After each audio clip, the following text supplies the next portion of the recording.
Et bonjour à tous et à toutes les amis, j'espère que vous allez bien. Bienvenue sur ma chaîne Thread TV. Je voulais m'excuser pour mon absence de 2 semaines. J'ai eu des petits soucis personnels, on va dire. Et je voulais également vous remercier parce que je suis à 50. Nous sommes 50 abonnés sur la chaîne. Pour beaucoup, pour beaucoup de monde, ça représente pas grand chose. Mais pour moi, ça représente beaucoup. Donc merci à toutes les personnes qui me soutiennent, qui soutiennent la chaîne. Merci pour vos abonnements, pour vos likes. Merci du fond du cœur. Alors aujourd'hui, je vais vous raconter 2 histoires, 2 thématiques qui sont différentes. Je vous laisse avec la vidéo. Bon visionnage à tous.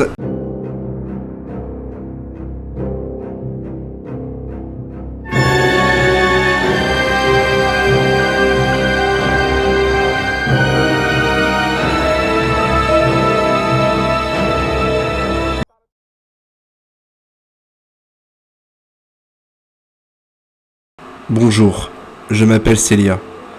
J'avais 18 ans et je commençais mes cours de conduite pour passer mon permis. Vu que je n'ai pas beaucoup d'argent, j'ai dû passer par une agence en ligne pour faire mes cours. Je suis donc tombé sur une annonce vraiment pas chère. J'ai donc pris des rendez-vous et réglé toutes mes heures en avance. J'ai donc commencé mon premier cours en janvier et donc malheureusement rencontré mon accompagnateur. Il avait la quarantaine, les cheveux sel, poivre et les yeux bleus. Dès la première heure de conduite, j'avais un mauvais feeling et je me sentais très mal à l'aise. Mais il était très gentil et faisait beaucoup de blagues, alors je n'y ai pas prêté attention. Malgré ce sentiment, j'ai continué mes heures de conduite car c'était une très grande opportunité pour moi vu le prix abordable. Au fil des séances, il devenait de plus en plus bizarre.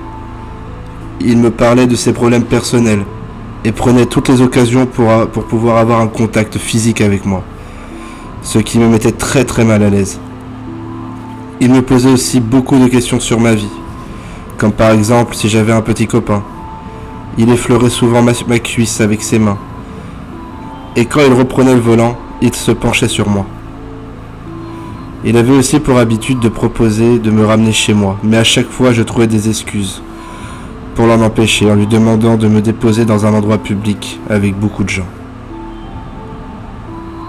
Durant l'avant-dernière séance, on est parti en montagne.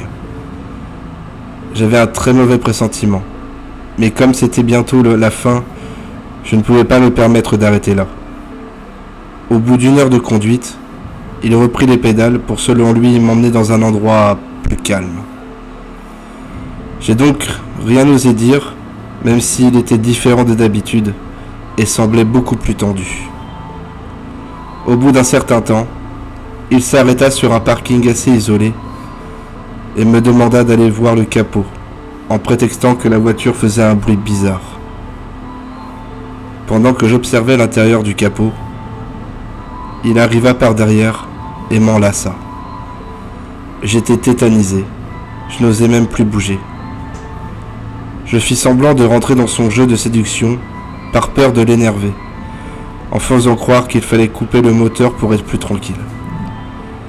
Une fois dans la voiture, je verrouilla toutes les portières et le vis changer de visage dès qu'il comprit. J'appela immédiatement la police et c'est alors qu'il devint agressif et commença à crier et à taper sur la vitre. Par chance, la police arriva en quelques minutes, qui me semblait être une éternité pendant lesquelles j'étais en train de pleurer de toutes les larmes de mon corps. Une fois qu'on entendit les sirènes, l'homme s'arrêta de taper sur la vitre et me regarda avec un sourire que je n'oublierai jamais. Malheureusement, la police n'arriva pas à l'attraper. J'ai ensuite appris par l'enquête qu'il avait dans le coffre plusieurs couteaux et des objets sexuels, que cet homme avait été licencié il y a 3 ans de cela pour viol et séquestration. Après cette histoire, je n'ai toujours pas passé mon permis et je suis encore traumatisé.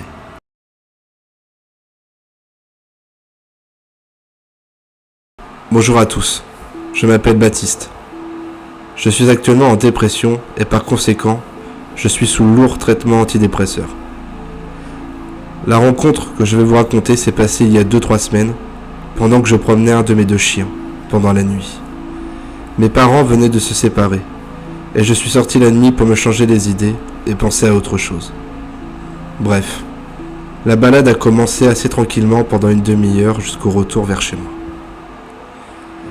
Disons simplement que la balade, je l'ai faite dans un endroit plus ou moins paumé, où il y a quelques maisons, une route mal éclairée, et où il n'y a presque jamais une voiture de nuit. Bref, une bonne idée pour être seul.